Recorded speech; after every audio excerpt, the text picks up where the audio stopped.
Joining us now, Congressman Jake Auchincloss. He's a Democrat from Massachusetts. Thanks so much for joining us this afternoon. Good to have you back on the show.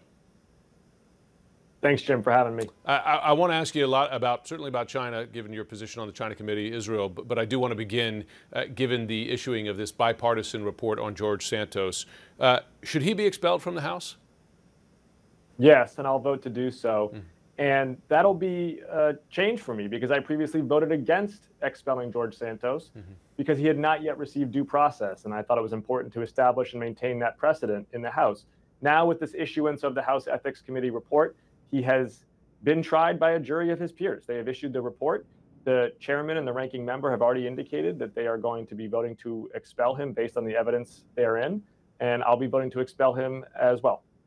All right, on to news overseas. There's a great deal of it. First on Israel, you heard our report just before we came to you about Israeli forces finding the body, sadly, of a hostage who lost her life following those October 7th attacks, found it near the Shifa hospital. As you know, there's a great deal of attention around Israeli operations around the hospital there, given, of course, this is a place where many hundreds of Palestinian civilians are currently receiving care.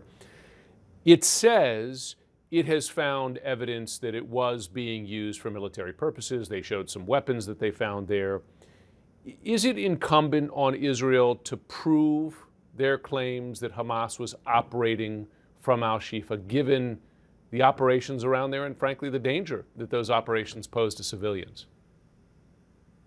It's incumbent on Israel to demonstrate that they're abiding by the law of armed conflict, which has the tenets of necessity. So if they're going after the hospital, they have to be able to explain why that target is of military necessity.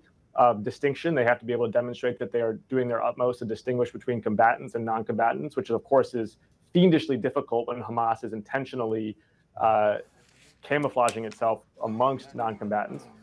And they have to be able to demonstrate proportionality, that whatever collateral damage is incurred, that it was proportionate to the value of the military target. Now, given that it appears from open reporting and from U.S. intelligence services that Hamas indeed has both depots and command and control nodes at or near that hospital, it does seem that Israel is abiding by the law of armed conflict, as they have always done, and as they have always done their utmost to maintain, against an enemy that is an internationally recognized terrorist organization that not only has murdered women and children, that not only has taken hostages, but has been clear that it wants to do so again.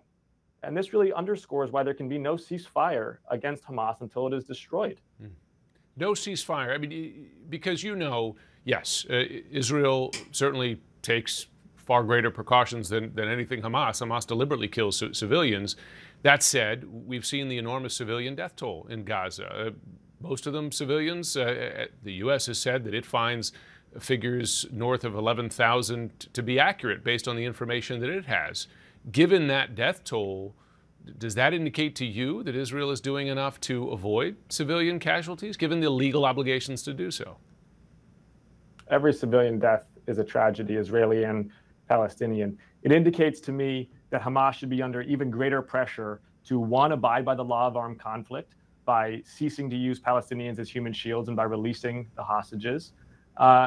And two, that Israel is taking the right course of action by transitioning to these ground operations through which they can be more surgical in going room to room, in trying to rescue the hostages and trying to take out Hamas senior and mid-level leadership. Okay, let's talk about China, something that's an enormous focus of yours in your work. We, of course, have a truly consequential meeting between the Chinese and U.S. leaders after a year and more of a truly difficult period in their relationship. Biden said his objective in his meeting with Xi was to improve ties and normalize communication channels between the two powers. Is that, in your view, the right objective? And do you think that he's achieved that in this meeting? It's forward progress. And it really demonstrates the contrast between President Trump and President Biden. President Trump was angry and unpredictable. He acted alone. President Biden has been strong and smart. He has acted with allies. And we are seeing that bear fruit. China has come to this meeting in a position of relative weakness compared to where they were 3 years ago. They are under economic duress with higher youth unemployment, with severe debt challenges. the United States has forged strong diplomatic and military ties with Australia, with South Korea, with Japan. We have demonstrated our iron resolve in Ukraine with allies.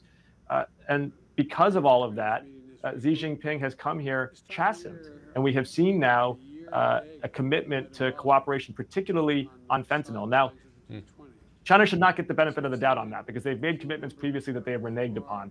But that commitment is a significant win for the American people. I was previously in Panama in command of a special operations mission to do drug interdiction with allies. I know that it takes international cooperation. And if they will clamp down on exports of the active ingredients for fentanyl, that could meaningfully reduce imports of opioids to the United States.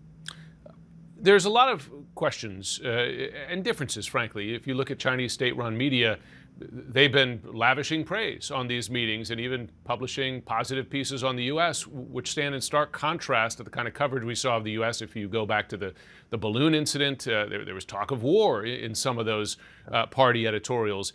It's different. And as you note, the Chinese economy is weaker. They've got severe internal problems.